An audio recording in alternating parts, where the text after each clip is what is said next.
এই সরকারের আমলেই আমাদের মেডিকেল থেকে শুরু করে পুলিশ ভেরিফিকেশনও অনেক জায়গায় হয়ে গেছে। তো এখন আমাদের এমন অবস্থা, আমরা সামাজিকভাবে হেন প্রতিপন্ন হচ্ছি, প্লাস আমাদের পারিবারিকভাবে আমরা আর্থিকভাবে এবং শারীরিকভাবে ক্ষতিগ্রস্ত হয়ে আছি। আমাদের মধ্যে অনেকেই আছেন যারা বিভিন্ন চাকরি থেকে অব্যাহতি নিয়ে এই চাকরিতে দ্রুত যোগদান করবেন এই আশায় বুক বেঁধে আছেন। আমাদেরও একাধিক জায়গায় সুপারিশপ্রাপ্ত হওয়ার পরও আমরা বাসার পাশে চাকরি, শিক্ষকতা আমাদের পছন্দের পেশা, এই জন্য আমরা এই পেশায় আসতে চাচ্ছি। আমি জাতীয় নিরাপত্তা গোয়েন্দা এনএসআই এর একজন সদস্য।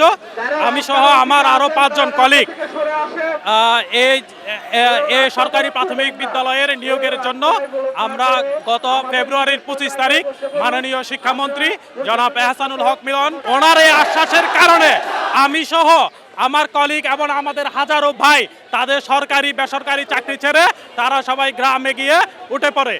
আজকে যারা এই শিক্ষকগুলো এসেছে তারা বিভিন্ন জায়গা থেকে চাকরিতে ইস্তফা দিয়ে এসেছে। আবার যারা এই ঢাকা শহরে টিউশন করিয়ে চলতো, যাদের এই টিউশনের টাকা দিয়ে তারা এখানে থেকে পড়াশোনা করেছে, আজকে যখন তারা চাকরি পেয়েছে তারা বাসায় চলে গিয়েছে, ভেবেছে যে আমরা হয়তো চাকরি জয়েন করতে পারবো। আজকে তারা ঢাকার বুক ছেড়ে গিয়ে বাড়িতে গিয়ে তাদের মানে শিক্ষকতার প্রিপারেশন নিচ্ছে। সেখানে এসে আপনারা কিভাবে সেই শিক্ষকের স্বপ্নটাকে আপনারা নষ্ট করছেন? যে বাবা মা ভেবেছিল যে তাদের নিয়োগ হলে তার সন্তানের টাকায় তার হয়তো 1 মাসের চিকিৎসার খরচ হবে, সেই জায়গায় আপনারা জনগণের বিপক্ষে গিয়ে এভাবে নিয়োগ নিয়ে টালবাহানা করছেন। যেই ছেলেটা ভেবেছিল যে তার নিয়োগ হলে সে হয়তো, আমার এক ভাই সে আস্তে আস্তে বলল যে আমার বিবাহটা হয়তো আটকে যাবে, এই দুঃখ নিয়ে সে কোথায় গিয়ে দাঁড়াবে?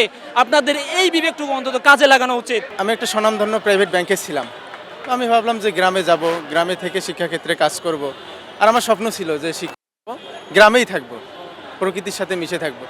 তারপর 9 তারিখে আমি রিজাইন দেই। তো এখন চাকরি ছেড়ে দেওয়ার পর ভাবলাম 15 দিন অথবা 1 মাস বসে থাকব, কিন্তু 2.5 মাস অতিবাহিত হয়ে যাচ্ছে, এখনও নিয়োগপত্র দিচ্ছে না। এখন চরম আর্থিক সংকটে দিন কাটাচ্ছি। এবং পাশাপাশি গ্রামের সবাই দেখলে বলতেছে যে কি অবস্থা, কোথায় হলো তোমার নিয়োগ, কোন স্কুলে দিল, তাদেরকে বলতেও পারতেছি না কোন স্কুলে। তারপরে বলতেছে জয়েনিং কবে, সেটাও বলতে পারতেছি না। চরম অনিশ্চয়তার মধ্যে আছি। নিয়োগ আটকে যাওয়াতে বিভিন্ন ধরনের সামাজিকভাবে হেয় প্রতিপন্ন হচ্ছি এবং মানুষ আমাদেরকে নানা রকম আমাদের নিয়ে গুজব ছড়াচ্ছে, যে বলছে যে আমাদের চাকরি হয়নি, আমরা এমনিতেই আগে বলে বেরিয়েছি যে আমরা সুপারিশপ্রাপ্ত হয়েছি, এরকম আরও অনেক ধরনের কথা তারা বলছে।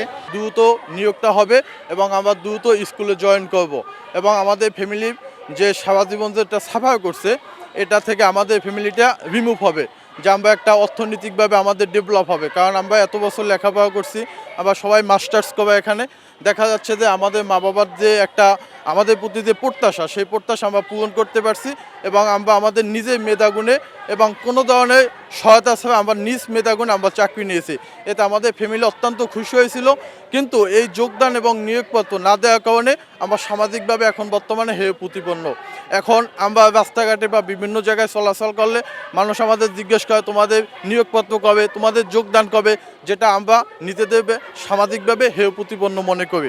খবরের কাগজ, নিখাত, নির্ভীক, নিরপেক্ষ।